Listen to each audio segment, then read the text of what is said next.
안녕하세요, 비전 파인더 시청자 여러분. 오늘은 좀 재밌는 코너를 만들어 봤는데요. 저희 비전 상담소라고 해서 비전에 대해서 또 진로에 대해서 궁금한 것들이 있으신 것들 사연을 받아서 저희가 그것들을 좀 같이 공감하면서 좀 나누는 시간 가지려고 하는데요.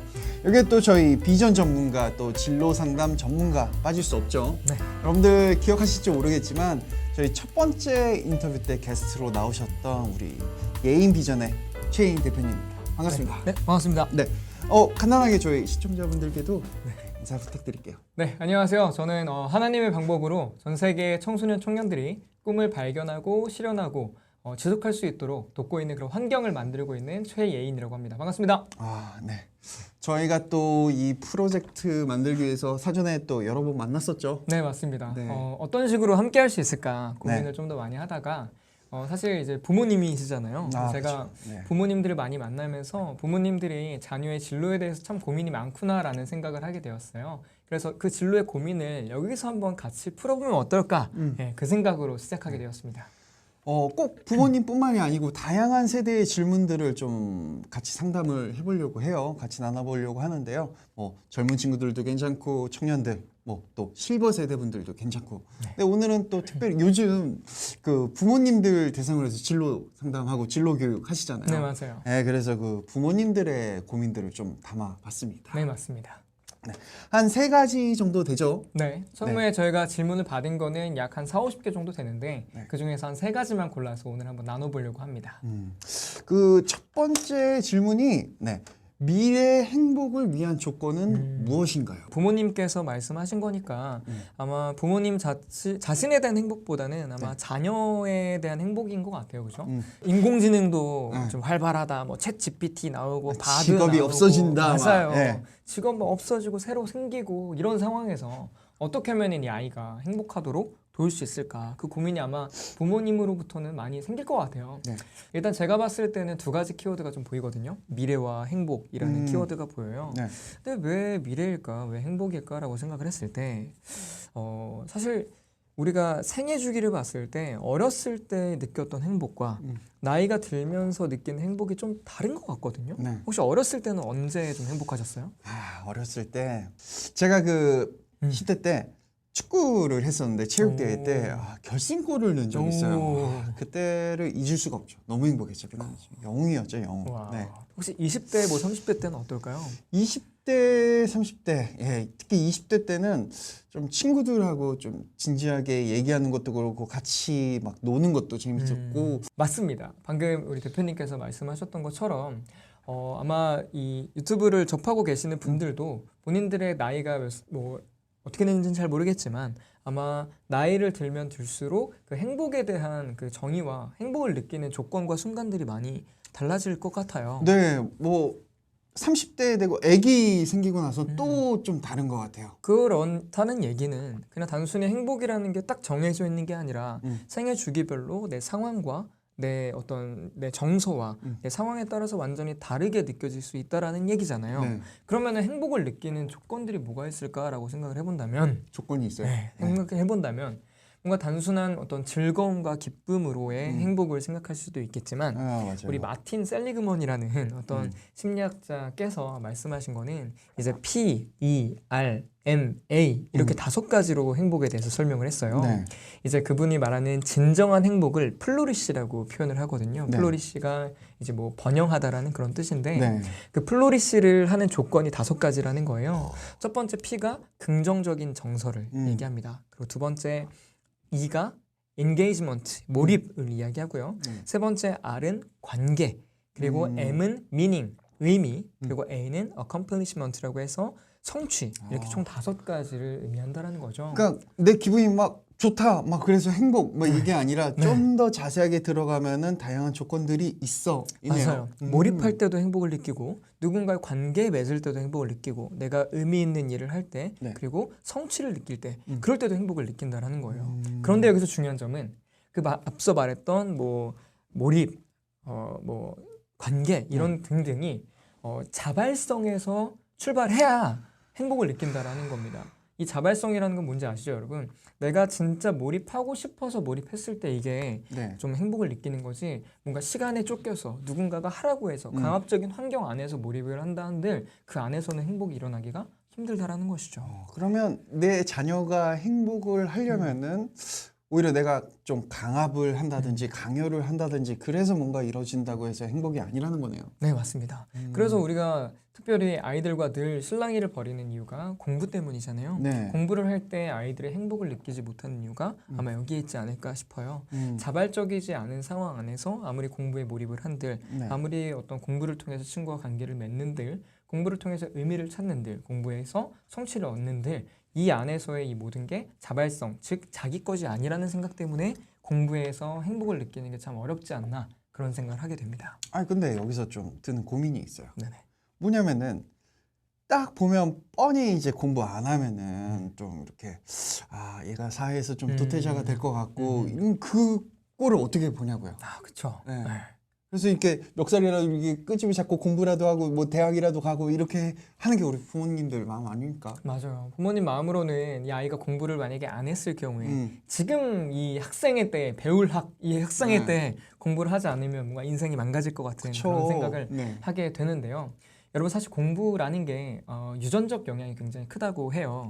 최근에 그 메가스터디의 회장님이신 손준 회장님의 어떤 영상을 봤는데 그분이 말씀하시기로는 약 95% 정도 이상이 유전적 영향을 받는다고 합니다. 그 얘기는 무슨 말이냐면은 내 아이가 공부를 잘하나 못하나 그걸 들여봤을 때 이 두 분이 얘기를 해보셔야 되겠죠. 이제 과거의 성적표를 꺼내서 공부를 못하는 이유가 있었구나라는 거를 깨닫게 되기도 하고, 우리는 공부를 이렇게 잘했는데 얘는 왜 못할까라는 생각을 하기도 하고, 어찌 됐든 간에 이 공부라는 것이 재능이자 강점이라고 해요. 그 말은 뭐냐면은 이 아이에게는 수많은 강점들이 있죠. 우리 인생을 통틀어 봤을 때 정말 수천 수만 가지의 다양한 강점들 속에서 그 중에 하나일 뿐이지 이 공부라는 게 우리 인생을 결정짓는 건 아니라는 거죠.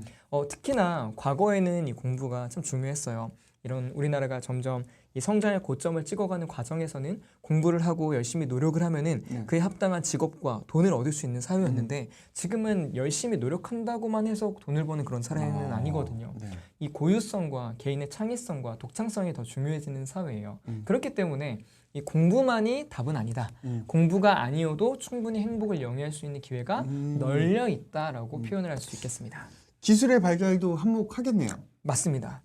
과거에 이 공부라고 하는 게 다양한 형태가 있겠지만은 지식 축적의 측면이 많았잖아요. 그런데 그 지식과 이 암기 위주의 공부가 이제는 뭐가 나왔죠? 챗 GPT가 나왔죠. 그렇죠. 이제는 누가 많은 정보를 알고 있냐가 중요한 게 아니라 누가 이 많은 정보를 잘 다루냐가 더 중요한 게 되겠죠.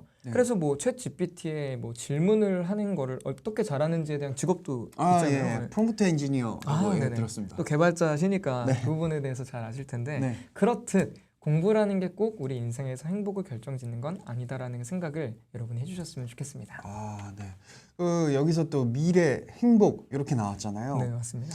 그 행복에 있어서 뭐랄까 돈을 좀 걱정을 하시잖아요. 네, 맞습니다. 근데 돈이 많다고 해서 꼭 행복한 건 아니죠? 네, 맞습니다. 실제로 돈을 많이 버시는 분들 중에서 행복을 느끼지 못하시는 분들도 굉장히 많이 있죠. 그리고 제가 아이들에게 수업을 많이 하다 보니까 제가 30년 뒤에 어떻게 하면 행복할 것 같아? 라고 그림을 그리게 해요. 그럼 아이들이 대부분 그리는 게 일단 빌딩 하나씩 그리고 시작해요. 모두가 다 건물주를 꿈꾸고요.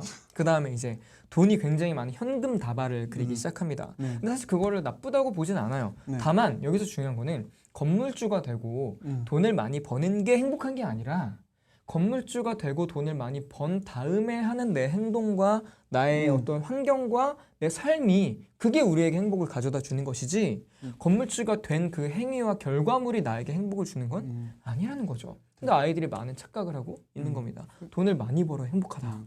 수단일 뿐인데요. 수단일 뿐이죠. 그리고 실제로 진짜 행복한 나라 순위 보면은 꼭 부유한 국가만 있는 게 아니잖아요. 네, 맞습니다.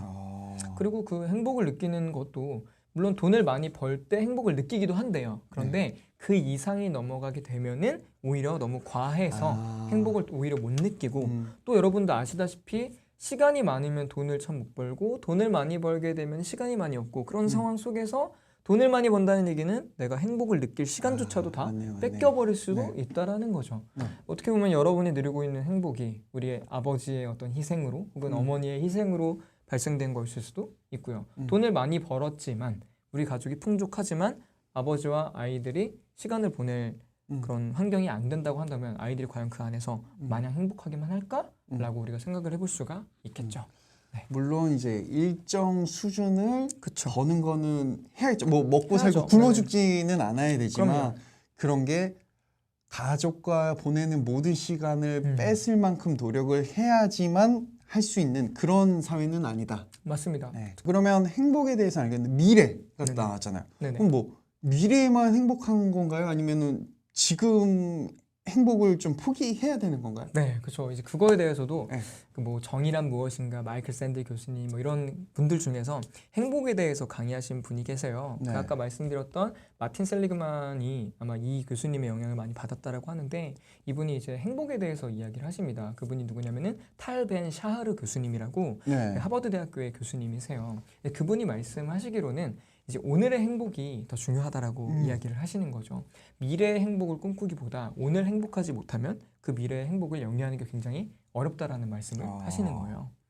아 근데 보통 이제 뭐 나중에 이제 잘해야지 개처럼 벌어서 정승같이 쓰자 뭐 네, 이런 게 좀 우리 마인드인데 그게 좀 아니라는 이야기를 해주시는 거네요. 네, 맞습니다. 그래서 뭐 이분이 말한 것 중에 뭐 내일의 성취를 위해서 오늘의 행복을 포기하지 말라라는 그런 얘기도 있고 누구나 행복을 추구하지만 행복을 유보한다라는 그런 얘기도 있어요. 즉 행복을 이렇게 영위하고 행복한 순간을 느끼는 거는 훈련이 필요한 것이고 오늘의 행복을 느끼기 위한 노력이 필요하다라는 네. 거예요. 그래서 이분이 수년째 아니 인생 전반적으로 계속 하고 있는 그 훈련 중에 하나가 훈련이라고 해야 될까요? 습관 중에 하나가 감사일기를 쓰는 거라고 하더라고요. 네. 여러분 감사일기 한번 써보셨나요? 저는 전에 아이들 수업하면서 네. 감사 기차라는 프로그램을 한번 해본 적이 있어요. 그게 뭐냐면은 감사한 일들을 20가지를 마치 기차를 연결하듯이 쫙 한번 써보는 거예요. 그런데 20개를 채우는 게 쉬울까요? 어려울까요? 생각보다 어려울 것 같고 생각이 한 대여섯 개 하면 안 할 것 같은데. 그렇죠. 근데 이제 감사한 것들을 쓰라고 하면 엄청 큰 감사를 적어요. 처음에? 막 선물을 받았다거나 내가 뭐 성취를 했다거나 그런데 쓰다 보면은 어쨌든 칸을 더 채워야 되니까 점점 더 사소한 것들에 대한 감사를 표현하기 시작합니다. 눈을 뜨고 있음에 감사하고 숨을 쉬고 있음에 감사하고 내가 색을 구분할 수 있음에 감사하고 귀가 들림에 감사하고 내가 오늘 하루 동안 걸어 다니면서 넘어지지 않음에 감사하고 그렇게 채우다 보면은 그 감사 기차를 채우게 되는 것이죠. 즉 우리가 그런 말이 있잖아요. 옛날에 제가 읽었던 책 중에 가시고기라는 책이 있었는데 네. 거기 보면은 우리가 오늘 뭔가 평범하게 살아갔던 오늘은 어제 죽어간 이가 그토록 살고 싶어하던 내일이었다라는 말이 있듯이 오늘의 그 우리에게 평범했던 어떤 사소했던 일상이 잘 들여다보면 행복한 순간들 네. 또 감사한 순간들이 많이 있다라는 것이죠. 근데 이게 미디어라든지 스마트폰이라든지 이런 것들이 그런 생각을 하는 시간을 확보하지 못하게 하는 것 같아요. 네, 맞아요. 그러면 뭐 어디 휴대폰 없이 가족끼리 며칠씩 좀 떠나서 이런 걸 좀 해봐야 될까요? 근데 사실 이 스마트폰 문제는 네. 늘 나오는 문제인 것 같아요. 그래서 아이슬란드인가 어딘가 제 기억이 안 나는데 어느 나라에서는 어디 나라의 주에서는 초등학생들한테 이런 스마트폰을 아예 뺏어버리는 아예 스마트폰을 못 쓰도록 하는 아예 네. 정책적으로 이게 발의가 되었다라고 하죠. 사실 이 미디어가 너무나 노출이 잘 되는 이 상황 속에서 여러분이 막는다 한들 이 아이들이 뭐 친구를 통해서 만날 수도 있고 즉 미디어를 아예 제한하는 거는 사실상 뭐 불가능해졌다고라고도 볼 수 있을 것 같습니다. 네. 여기서 중요한 거는 이 미디어를 어떻게 분별하고 바라볼지 미디어 리터러시라고 하는데 이게 좀 더 중요해진 게 아닌가 싶어요. 그래서 아이들에게 미디어를 단순히 막는 게 중요한 게 아니라 뭔가 부모가 동일한 입장에서 아이들에겐 미디어를 막고 부모는 뭐 넷플릭스를 보고 있고 이런 게 아니라 이제 아이들에게 그거를 못하게 했다면 그거에 합당한 뭔가 뭐 독서를 하건 뭐 여행을 가건 뭔가 하잖아요. 네. 그 행동들을 같이 동등한 입장에서 함께하는 시간을 보내는 네. 건 괜찮은데 네. 단순히 아이들에게 하지 말라라고 강요하는 거는 조금 어렵다라고 저는 그렇게 생각을 해요. 뭐 그러면 이제 미래 행복 조건에 네. 대해서 좀 제가 네네. 정리를 해 보자면은 지금 행복하지 않은데 미래에 행복할 수 있느냐. 네, 그렇기 때문에 현재의 행복함을 포기하면서까지 미래의 어떤 가치를 위해서 희생하지 마라. 그리고 두 번째는 애한테 이렇게 막 얘기를 해서 뭐 어떻게 변해라 해봐야 소용없고 내가 부모가 먼저 그런 모습을 좀 보여야 맞습니다. 아이들도 좀 그 등을 보고 따라간다. 네, 이렇게 맞습니다. 정리할 수 있을까요? 네, 아주 정확합니다. 네. 오늘의 행복을 좀 연습하는 그런 시간을 가졌으면 좋겠다라는 거고요. 마지막으로 그 감정에 대한 얘기도 잠깐 하고 싶은데 네. 그 샤하루 교수님이 하셨던 그 말 중에 인간적인 감정을 허락하라는 얘기도 있어요.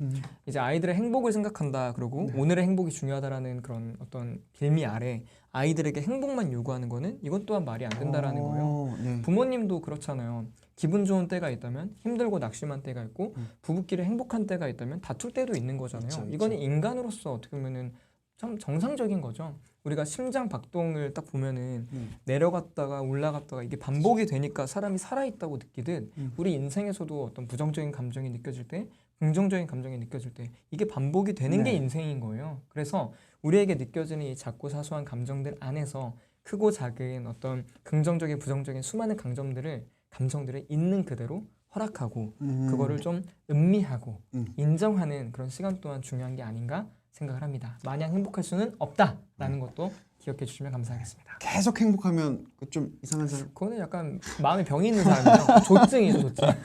네네.